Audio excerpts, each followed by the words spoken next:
300 বছরের বেশি আগে জামতলের এই জায়গাগুলো এমন নিস্তব্ধ ছিল না। ব্রিটিশ সাহেবদের শাসনকালে এখানে রেলওয়ে কোয়ার্টার ছিল অভিজাত্যের প্রতীক। লাল ইটের দালান কোঠাগুলো তখন রেল কর্মকর্তাদের পদচারণায় আর বিকেলের আড্ডায় মুখর থাকত চারপাশ। তাদের পানির তৃষ্ণা মেটাতে চত্বরের মাঝখানে এখানে সেই বিশাল পাথুরে কূপটি। কিন্তু দিন বদলেছে, ব্রিটিশরা গেছে, রেলের সেই জৌলুস ফিকে হয়েছে, মানুষ একে একে চলে গেছে, কোয়ার্টারগুলো আজ পরিত্যক্ত। দালানগুলোর গায়ে বেয়ে উঠেছে বনলতা ও বটগাছ, ছাদ ধসে পড়েছে নিঃশব্দে। যে কূপটি এক সময় জীবন দান করত, আজ সেই কূপটি হয়ে উঠেছে ভয়ের কারণ। রোদ চলে গেলেই সেই অন্ধকার কূপের ফাটল থেকে বেরিয়ে আসে বিষাক্ত সাপের দল। শোনা যায় রাতের আধারে জরাজীর্ণ দালান আর সাপেদের হিসফিস শব্দের মাঝে এখানে যেন পুরনো রেলের বাঁশির শব্দ ভেসে আসে। জামতলের এই ধ্বংসবিশেষ এখন কেবলমাত্র এক পরিত্যক্ত ইতিহাস, যা সাপেদের পাহারার এক কালজয়ী চিত্র মাঝে থমকে দাঁড়িয়ে আছে। শোনা যায় রাতের আধারে জরাজীর্ণ দালান আর সাপেদের শব্দের মাঝে এখানে যেন পুরনো রেলের বাঁশির শব্দ। জামতলের এই ধ্বংসবিশেষ এখন কেবলমাত্র এক পরিত্যক্ত ইতিহাস, যা সাপেদের পাহারার আর কালজয়ী চিতির মাঝে থমকে দাঁড়িয়ে আছে।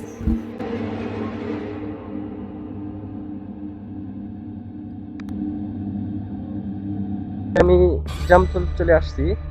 আর এই জায়গায় আসার কারণ, আমি এই জায়গায় কিছু পুরাতন রেল কোয়ার্টার আছে, আমি সেগুলো আপনাদের দেখানোর চেষ্টা করব। তো মূলত এই রাস্তা দিয়েই যেতে হয় সেই কোয়ার্টারে। তো কোয়ার্টারে এখন সেই রকম মানুষ বাস করে না। আসলে এই কোয়ার্টারগুলো অনেক পুরাতন, প্রায় 300 থেকে 350 বছর আগের। তো তারপরে কি অবস্থায় আছে আমি আপনাদের জানানোর চেষ্টা করব। আর এটা আমার প্রথম ভিডিও। আপনারা যদি ভালো ভালো ভিডিও দেখতে চান তাহলে আমার চ্যানেলটাকে সাবস্ক্রাইব করবেন। ভিউয়ার্স, অলরেডি আমরা সেই পুরাতন বাড়ি যেটা রেল কোয়ার্টার, সেই জায়গায় আমরা চলে আসছি। আর আপনারা দেখতে পারতেছেন আসলে এই কোয়ার্টারটা আসলে কত পুরাতন। আনুমানিক 300 থেকে 350 বছর হবে এই কোয়ার্টারটির বয়স। আর ওই পাশে কয়েকটা আছে, আমি আপনাদের সেগুলো দেখানোর চেষ্টা করব। আপনারা দেখে টের পাচ্ছেন আসলে কতটা পুরাতন। এই যে একদম ভেঙে চুরে গেছে, হয়তো এর ভিতর আশেপাশের কোনো মানুষ খড়ি যাবা হয়তো অন্য কিছু রেখে দিতে পারে। আমি এর ভিতরে গিয়ে আপনাদের দেখানোর চেষ্টা করব। এটাই প্রবেশ পথ, এটা হলো রেলের কোয়ার্টার। আর এই জায়গায় এক সময় যারা রেলের চাকরি করত তারা এই জায়গা দিয়ে থাকতো। আর আজকে সবকিছু পরিত্যক্ত, দেখতে পারতেছেন এই যে ঘরগুলো কি অবস্থায় পড়ে আছে।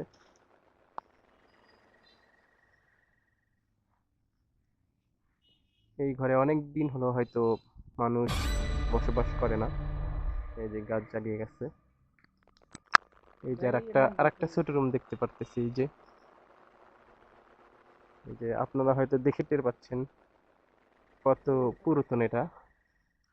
তুমি তো জানো না এটা কত কত পুরাতন না? আচ্ছা, এ ভাই জানে না।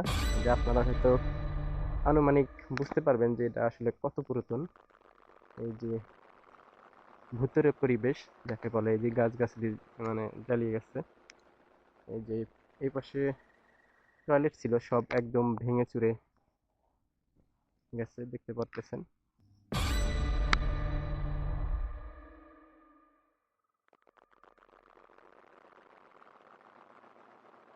তো ডাইনিং রুম দেখতে পাচ্ছেন।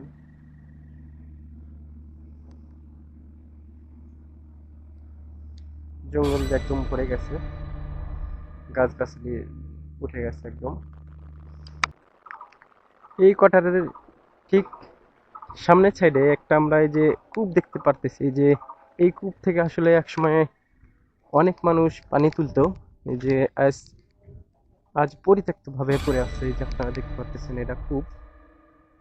এই যে আশেপাশের যত ওয়াটার ছিল বা এলাকার মানুষও খাইছে এর ভিতর থেকে। এই যে দেখতে পারতেছেন কূপ, এই যে ভিউয়ার্স দেখতে পারতেছেন সেই পুরাতন কূপটা। আর কূপ দেখে অবশ্যই আপনারা টের পাচ্ছেন যে আসলে কত পুরাতন ছিল। এই যে ভেঙে চুরে গেছে একদম।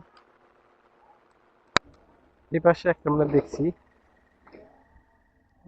এটাতে হয়তো মানুষ বসবাস করে, এটা একটু পরিষ্কার দেখতে পাচ্ছি। ঘরের পিছন সাইড দিয়ে আমরা একটা সরু রাস্তা দেখতে পারতেছি।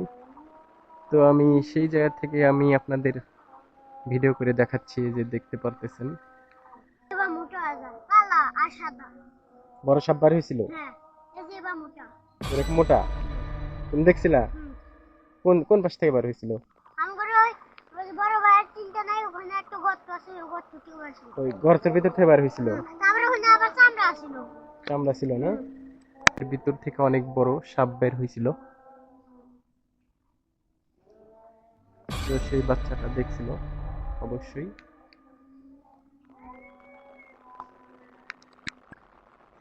ভিউয়ার্স, আমরা যে ঘরটি দেখতে পারতেছি এটা একটা রেলের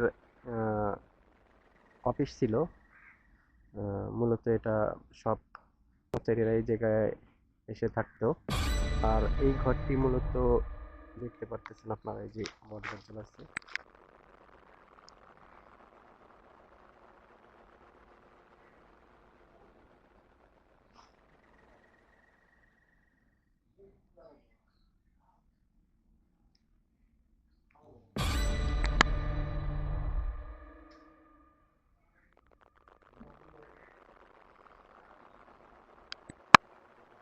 এই পাশে আমরা আর একটা কোয়ার্টার দেখতে পাচ্ছি। এটা হয়তো এই জায়গায় কেউ থাকে মেরামত করে। এই যে পাশে আমরা অনেক বাড়ি ঘর উঠেছে নতুন। আর গাছটা আপনারা দেখেন কি পুরাতন, একদম অনেক বছর আগেকার। এগুলো সব রেল কোয়ার্টার।